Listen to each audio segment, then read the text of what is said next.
Welcome to St. Andrews Institute of Technology and Management. This college is affiliated to Maharshi Dayanand University, Rohtak and approved by All India Council for Technical Education. This video lecture is a part of series developed for online classes.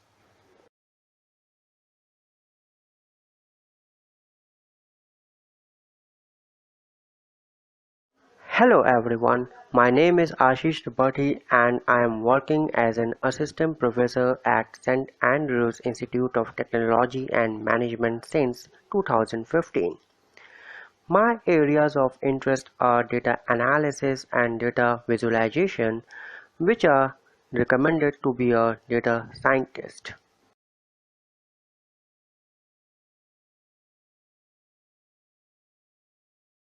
Welcome to Object Technologies and Programming using Java. This video lecture is of Unit 4. In this, we will study about multi-threading and input-output in Java. Multi-threading. Multi-threading is a process of executing multiple threads simultaneously. It is used to utilize the maximum CPU time. A multi-threaded program contains two or more parts of a program that can run concurrently. Each part is called a thread. Each thread has a separate path of execution. The main purpose of multi-threading is to provide simultaneous execution of two or more parts of a program to maximize the CPU utilization. You can say a thread is an instance of a process. It is a lightweight process which can do multiple tasks. Some of the features of multi-threading are that threads are independent of each other. It saves time as it executes multiple tasks. It does the maximum utilization of CPU. Hence, you can say that multi-threading is a concept which was introduced by Java. In this, a process can have multiple threads. Hence, many threads can spawn from a process which share the same memory of the process and execute the multiple tasks. Hence, concurrently we can have multiple tasks being executed by each thread section. It improves the performance of our program.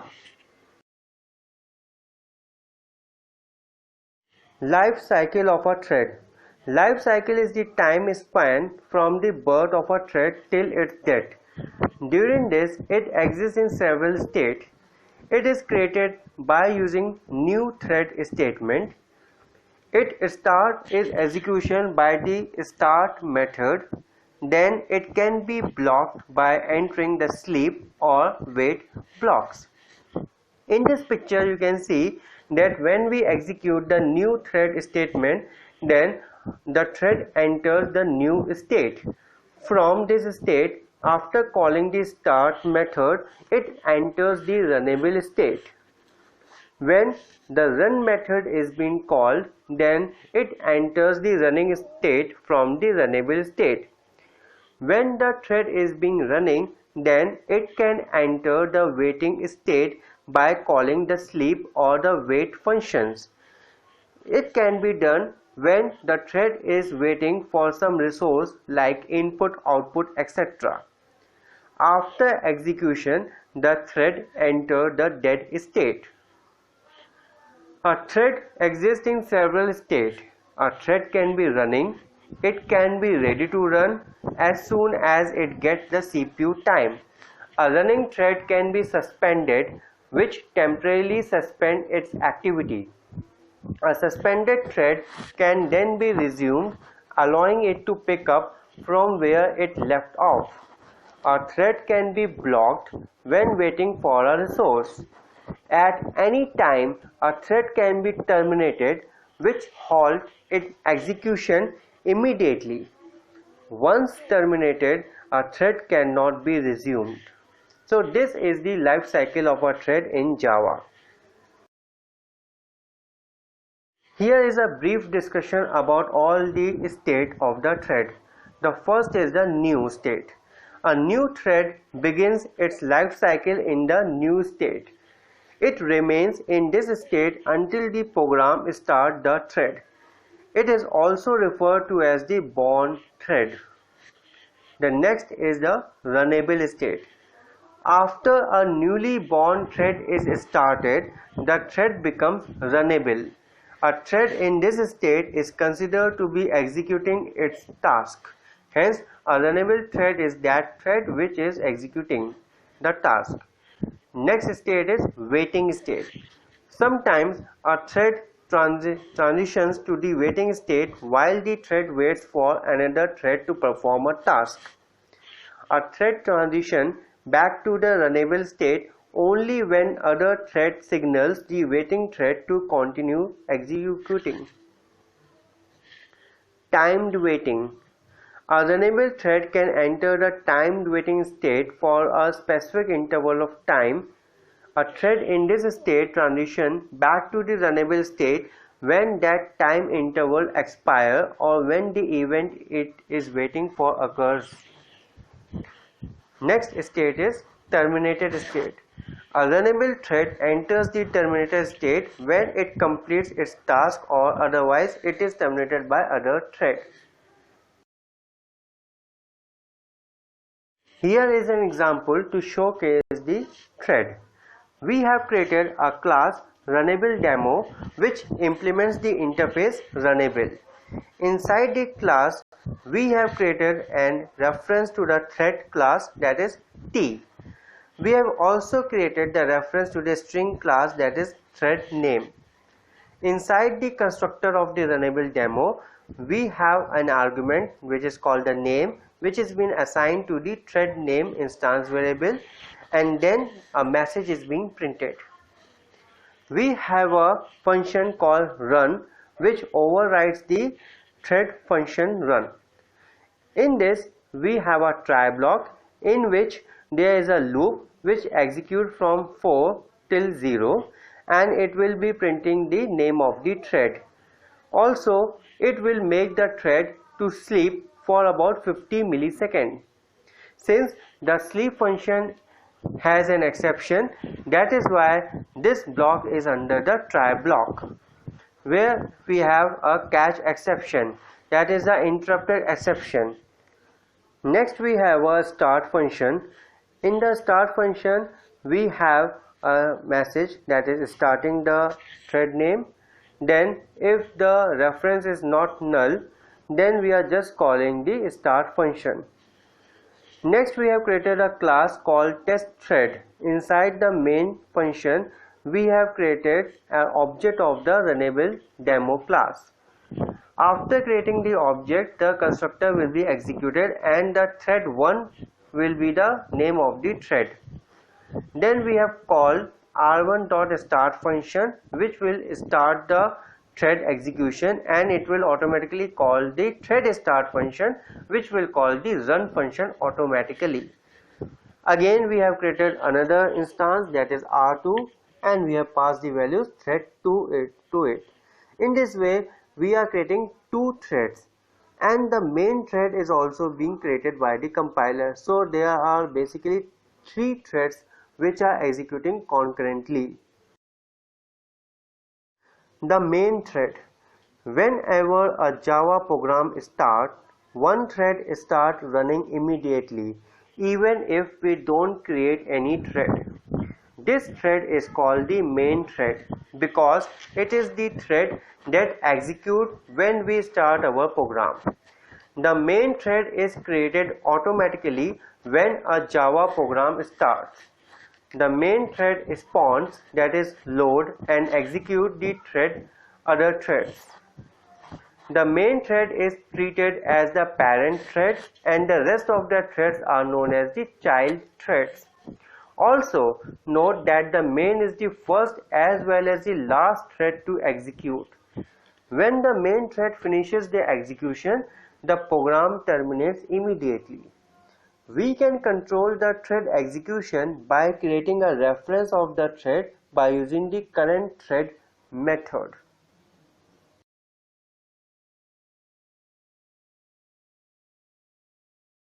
Here is an example to showcase. We have created a class demo, and inside it we have created a main function. Then inside that we have created an instance of the thread class known as the obj. This has been referred to as the current thread. So what is the current thread? The current thread is the main thread itself. Hence obj will hold the main thread. In the next line we have displayed the current thread name, and that is obj.getName. Please note the output that the first statement will be displaying the thread main class and then the main name. So in this example we have created an object of the class thread as the current thread, which returns the reference of the main thread. When we print the object, it displays the value. In the square bracket we have the main, then 5, then the main. Here the first main represents the name of the thread, which is the main.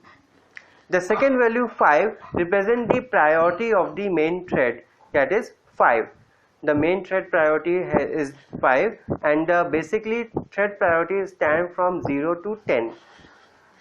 The third value main represents the name of the group to which the thread belongs. As you know that main thread belongs to the main group only, so we have the same main group. The getName method of the class thread will return the name of the thread that is referred by the object obj. So the name of the thread is main. Java thread model. There are basically two types of model. One is the single thread system, the other is the multi-threading system. In the single thread system model, the single thread runs in infinite loop. Polling is the mechanism which selects the thread to execute from the event queue. As the event is selected, the event loop forwards the control to the corresponding required event handler. Till this time, CPU is idle, hence CPU cycles are just wasted. Some of the features of single thread system are: one thread blocks all other threads until its execution completes. Once a thread is blocked, waiting for some resources, the program stops running. Polling mechanism is used to select the thread. One part of complete program is dominating the whole process. So we can see in the single thread system, the whole system is halted for waiting for some thread. Hence this thread will dominate all other threads and it will execute till the end. No other thread is permitted to execute till this thread has been terminated. Multi-threading system.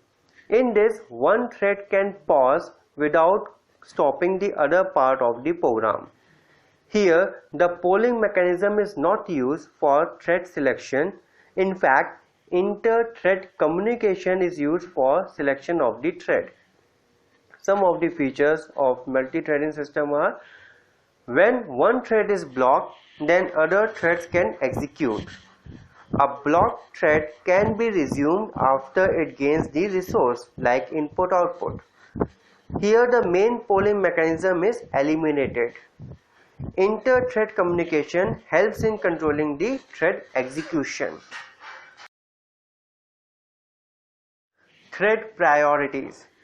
Java assigns a priority to each thread that determines the relative priority of one thread to another.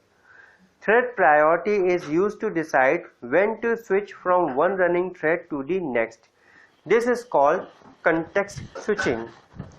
A thread can voluntarily relinquish its control, or you can say a thread can be preempted by a higher priority thread. So in both of these conditions, the thread will be taken out from the monitor. Hence you can say that the thread priority is an integer number which varies from 0 to 10, where 5 is the number that is a normal priority which is given to the main thread. Synchronization. Java supports asynchronous multi-threading, as any number of threads can run simultaneously without disturbing others to access the individual resource at different instants of time or shareable resources. But if the shareable resource is used by at least two threads at the same time, where one thread will be reading from that resource and the other thread will be writing to that resource, then for that Java implements synchronization model that is known as the monitor, because otherwise it will be becoming deadlock situation. It is considered as a box in which one thread can reside. As the thread enter in monitor, then all other threads have to wait until that thread exits from the monitor. Messaging. Java provides a clear, low-cost way for two or more threads to communicate with each other. It provides methods to all the objects of inter-thread communication. The thread can wait for a resource and notify other thread for execution. In this way, to eliminate the polling mechanism, inter-thread communication or messaging can be used to notify other threads so that they can be executed while this current thread is waiting for some resource.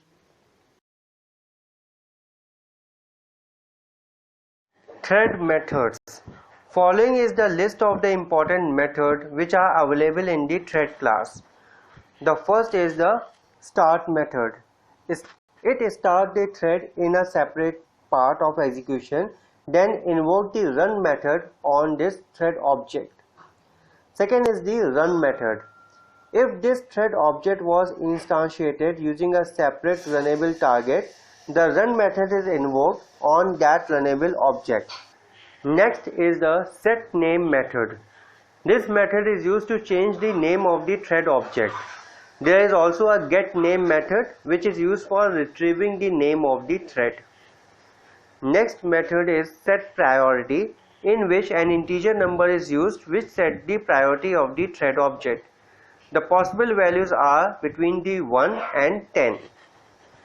Next method is set daemon, that is a boolean value. A parameter for true denotes that this thread is a daemon thread. A daemon thread is a thread which dominates all other threads.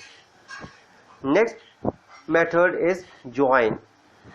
The current thread invokes this method on a second thread, causing the current thread to block until the second thread terminates or the specified number of milliseconds passes. In this way, we can join two threads so that they can be concurrently executed. Next method is interrupt. This interrupts the thread, causing it to continue the execution if it was blocked for any reason. So it is used to invoke the thread.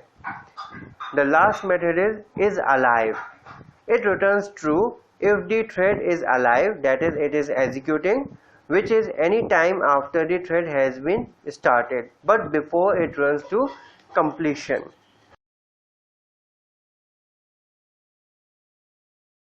Inter-thread communication. Inter-thread communication is important when two or more threads exchange some information.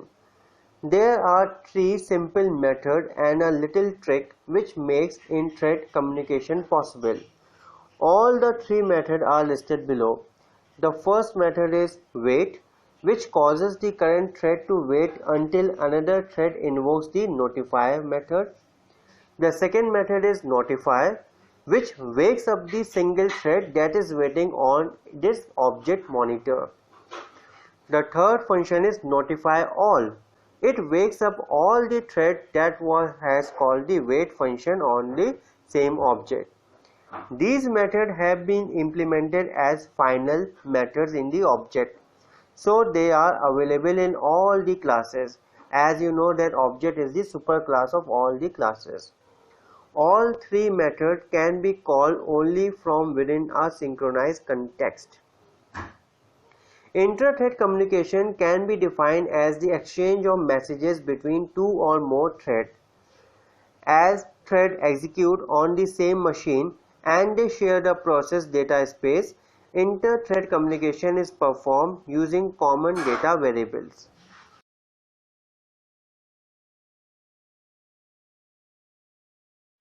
In this diagram, you can see that From the CPU there is a scheduler which has selected some of the process and have put it into the ready process queue. So we have process 1, process 2, process 3 and process 4, etc. Out of this, the process 2 is in the monitor state. The process 2 has also spawned 3 threads, that is thread 1, thread 2 and thread 3. The thread 1 and thread 2 threads have inter-thread communication between them. So in the inter-thread communication, the first way to communicate is through commonly shared data. All threads in the same program share same memory space. They can write on that variable and the other thread can read from that variable. The second method is using the thread control methods. There are 3 methods. The first is suspend. In this, a thread can suspend itself and wait till another thread resumes it. The second method is resume. In this, a thread can wake up another waiting thread which has been suspended. The third method is join. This method can be used for the caller thread to wait for the completion of the call thread. The third way is to use the inter-thread communication method. Inside it there are 3 methods. The first is wait. It sends the calling thread to sleep mode as it gives up the monitor and wait until a timeout occurs or another thread calls the notify method. The second method is notify. This method wakes only the first waiting thread which calls the wait method on the same object. The third method is notify all. This method will wake up all the threads that has been called by the wait function on the same object. The execution of these threads happen as per the priority of the thread. Thread deadlock.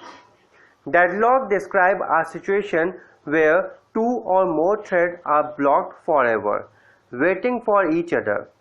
Deadlock occurs when multiple threads need the same locks but obtain them in different order. A Java multi-threaded program may suffer from deadlock condition because the synchronize keyword causes the execution thread to block while waiting for the lock or monitor associated with the specified object.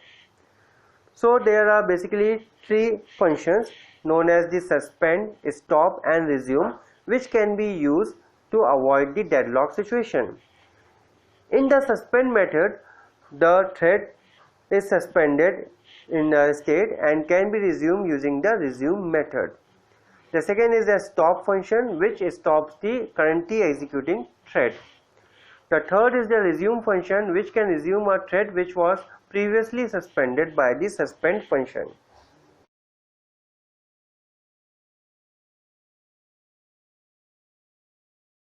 Input-output in Java. The java.io package contains nearly every class you might ever need to perform the input and output. All these streams represent an input source and an output destination. The stream in the java.io package supports many data such as the primitives, object, localized characters, etc. A stream is a common name for the flow of data from a source to a destination over a communication path. It is an abstraction that either produces or consumes the information. It is composed of bytes. All streams are represented by classes in the java.io package. So you can say that a stream can be defined as a sequence of data. Basically there are 2 types of streams in Java: input stream and output stream. The input stream is used to read the data from a source and the output stream is used to write the data on the destination. So the data can move from the source to a program and from the program to the destination as and when required.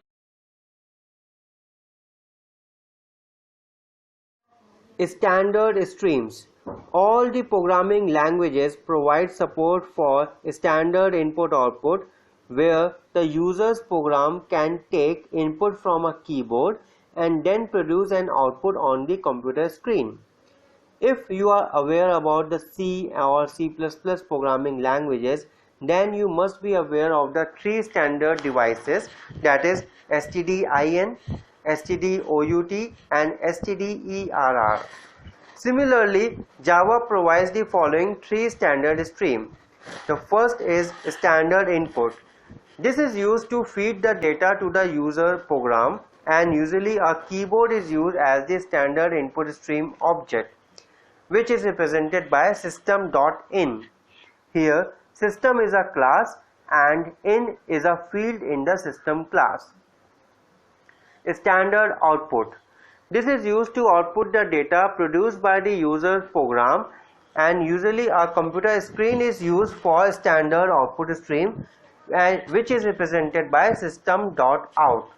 Here also system is a class and out is a field. Standard error.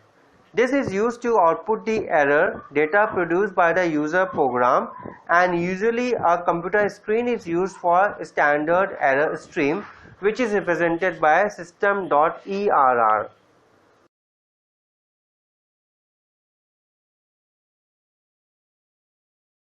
Stream class. Stream classes can be categorized into two groups: byte stream classes and character stream classes. In the diagram you can see that the Java stream class has been categorized into byte stream classes and character stream classes, which are further classified as the input stream and output stream for the byte stream, and reader class and writer class for the character stream classes. Byte stream classes. Byte stream are intended for general purpose input and output, that is, data is in bytes. Java byte stream class is derived from the two abstract class, input stream and output stream. Input stream. The input stream class is an abstract superclass that provides a minimal programming interface and a partial implementation of the input streams. A program uses an input stream to read data from a source one item at a time. Some of the methods of the input stream class are read, which reads a byte of data from an input stream. Then we have a second method, which is a read, again having an argument of the byte array, which reads the byte of data from the input stream and stores them in an array format. Third function is skip, having an argument n, which skips over n bytes from the input stream. Fourth function is reset, which goes back to the beginning of the stream. The last function is close. It closes the input stream and releases all the resources associated with it. Second stream is output stream. It is also an abstract superclass that provides a minimal programming interface and partial implementation of the output streams. It defines methods for writing bytes or array of bytes to the stream. Some of the methods are write, which write a single byte to the output stream. Then we have the write of byte array, which writes an array of bytes to the output stream. Then we have a function called flush, which flushes any byte that the stream has buffered. And the last method is a close method, which closes the output stream. The java.io package contains several subclasses of input stream and output stream that implements the specific input and output functions. Here in this diagram we can see that the object class is being derived into input stream and output stream, which are being further classified as file input stream, byte array input stream, filter input stream, which is further classified as buffered input stream and data input stream. Then we have object input stream. Similarly, in the output stream we have file output stream, byte array output stream, filter output stream, which has data output stream and buffered output stream, and the last is object output stream. Here is an example to showcase the input. We have created a class readConsole. In this class, we have created a main function which generally throws the IO exception. Inside this, we have created a reference to the InputStreamReader class. Then we have opened the try block and we have created the object of InputStreamReader class by providing it the system.in. Next, we have prompted the user to enter the characters. We have opened the do while loop in which the user can enter the character, and we are just reading a character one at a time, and also we are displaying the same character. This loop will go on till the user enters Q for quitting it. Next we have the finally block. This will be executed when the cin is not equal to null. Then cin will be closed.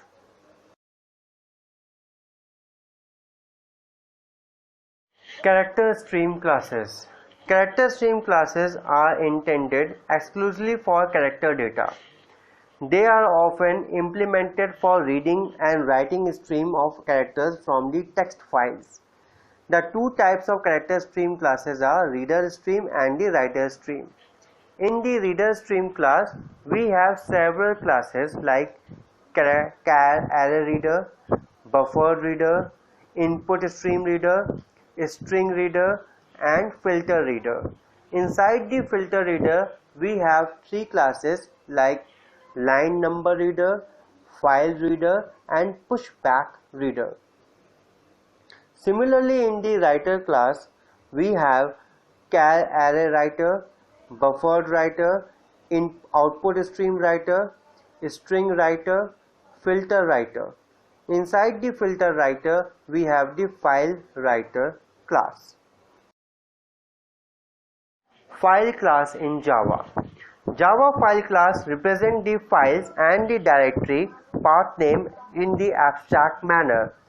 This class is used for creation of the files and directories, file searching, file deletion, etc. The file object represents the actual file or directory on the disk. There are some of the constructors for the file. In this, the first constructor, you have to provide the parent file and the child. This constructor creates a new file instance from a parent abstract path name and a child path name string. In the second constructor, you just have to provide the path name in the file constructor. The third constructor has the parent as a string format and the child also as a string format. The fourth constructor takes the URL path of the file.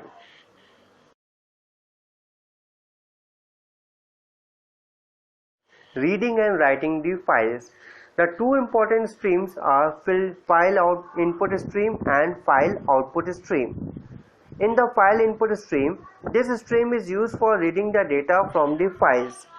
Object can be created using the keyword new, and there are several types of constructors available as you have already seen. So following constructor takes a file name as a string to create an input stream object to read the file. Likewise, we have input stream, then we have created a reference f which is being provided a memory location for file input stream having C, Java, hello as the directory path. The following constructor takes a file object to create an input stream object to read the file. So first we create a file object using the file method as shown, that is file f equals new file, and we have provided the path to that file. Then we are creating the input stream object, that is f, and we are using the file input stream provided the file f object.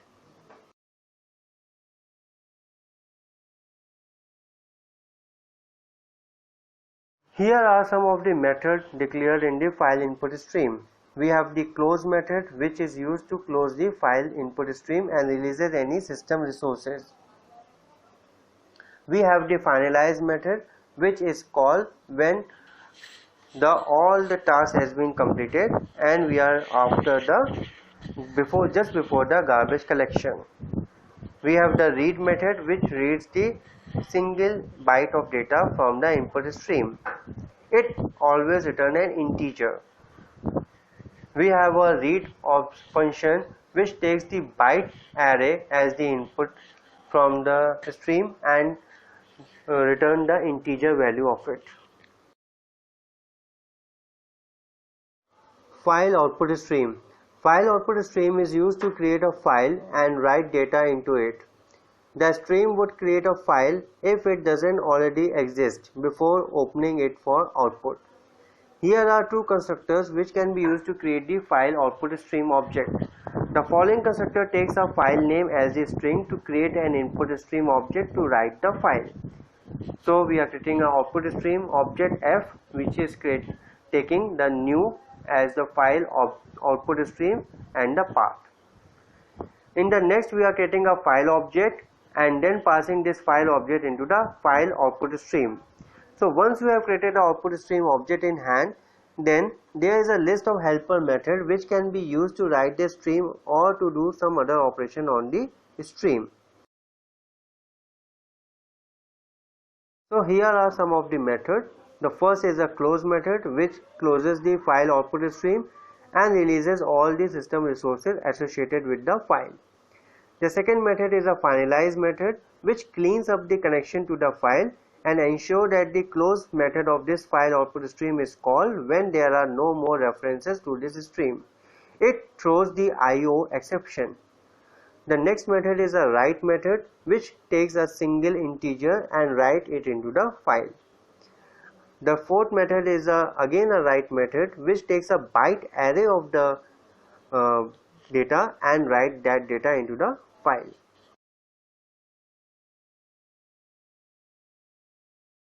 Transient modifier.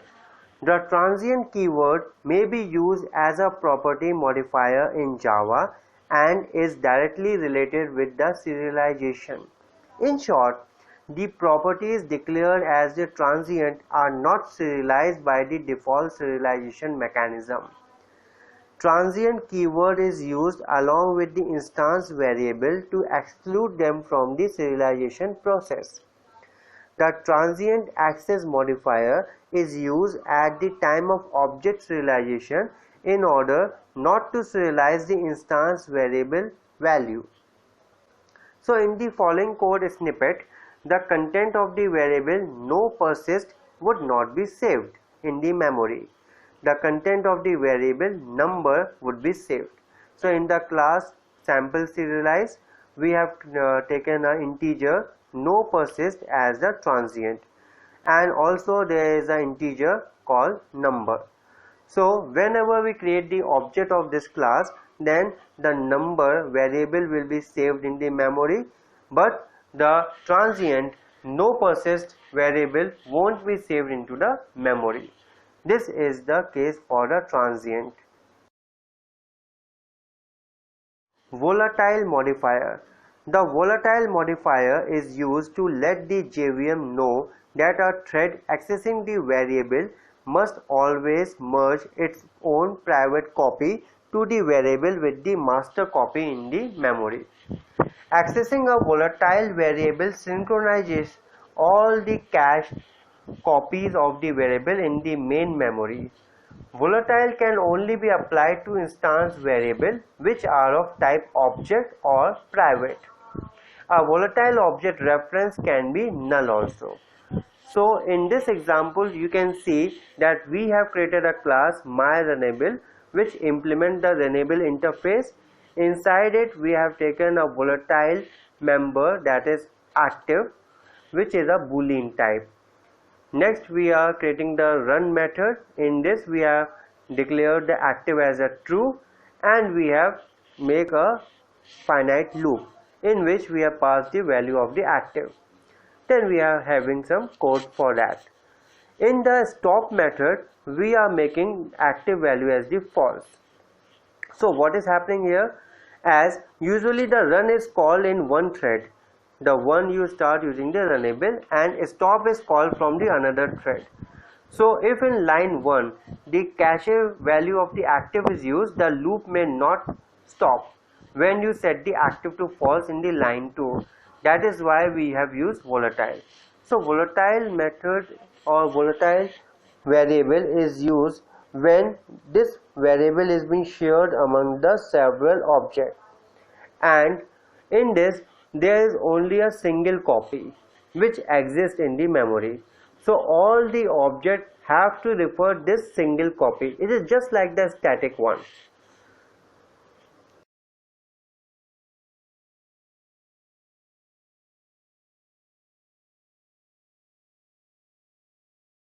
Questions based on today's session are: what is multi-threading? Explain the life cycle of a thread. Write about the file input stream and file output stream. What are transient and volatile modifiers? Thanks for watching this video. You must have learned about the transient and volatile modifier. You must have learned about how to read and write into a file and perform input and output in the Java. You have also learned about the multi-threading and the Java thread model.